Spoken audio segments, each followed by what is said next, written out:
강의를 부탁한 분이 계셔서 댓글로 달아주신 분이 계셔서 그 부분을 말씀드리겠습니다. 일단 통상적으로 연금 같은 경우는 일단 이거는 그 상속재산이 아니라고 보시면 됩니다. 따라서 뭐 유류분 반환 대상도 아니고 상속재산 분할의 대상도 아닙니다. 또한 한정승인, 한정승인 아시죠? 한정승인이나 상속 포기할 때 이때도 이제 그 상속재산에 포함되지 않기 때문에 그냥 취득하셔도 됩니다.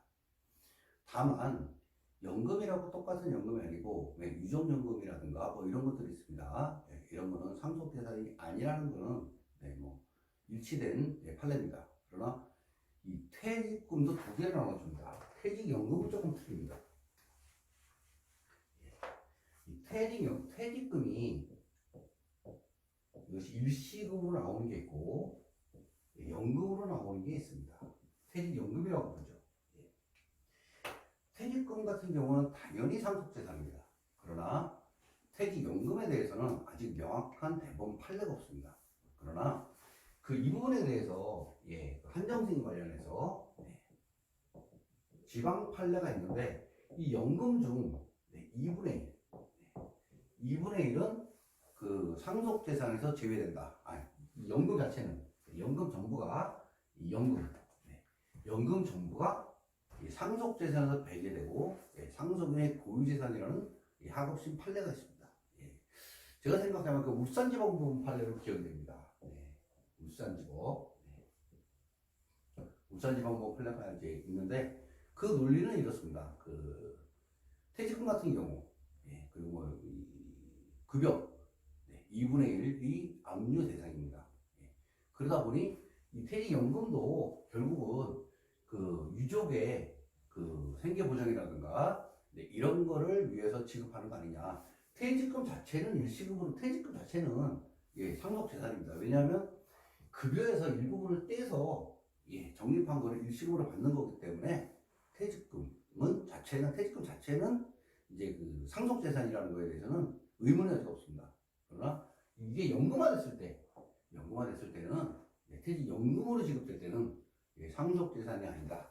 이렇게 하급심 판례가 있지만 아직까지 대법원 판례는 아닙니다. 따라서 이 연금에 대해서 유족연금에 대해서는 기본적으로 상속재산이 아니다. 그거는 분할대상도 아니고 따라서 분할대상도 아니고 한정승 상속 포기할 때 이 채권자들에서 배당하지 않고 내가 취득할 수 있는 상속인들이 취득할 수 있는 돈이다 라고 생각하시면 됩니다. 유류반환 같은 경우도 통상 유족연금 같은 경우는 뭐 상속인들한테 지급이 됩니다. 이렇게 법정 기준대로 공무원연금 같은 경우 이런 경우도 그냥 취득하는 거지.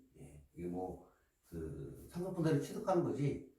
그 상속에서 분할 대상이 돼서 뭐 장남이 예전에 많이 받았기 때문에 이 유족연금은 받을 수 없다. 이런 부분은 아닙니다. 유족연금은 그 상속일에 걸리기 때문에 그 상속과는 상관이 없습니다. 오늘 근데 이제 뭐 탕감 같은 경우 이런 이제 뭐 특별법 같은 경우는 조금 틀립니다. 또 그게 근데 이제 그런 경우는 각 법을 이제 다 찾아봐야 됩니다. 그래서 그거는 조금 이렇게 뭐 획일적으로 말씀드리기는 어렵습니다. 그러나 기본적으로 일상생활에서 우리가 뭐 소송을 함에 있어서 95% 아니 98%까지도 봤을 때 상속 재산이 아니다. 상속인의 그냥 취득하면 되는 거다. 이렇게 생각하시면 큰 무리가 없을 거라고 생각합니다. 자, 오늘은 이제 뭐 댓글 달아주신 분, 요걸 좀 해달라는 분이 계셔가지고, 오늘 이렇게 말씀을 드리게 됐습니다. 그럼 일단은 조금 이따가, 미성년자의 한정승인 상속폭에 대해서, 말씀드리도록 하겠습니다. 조금 이따 뵙겠습니다.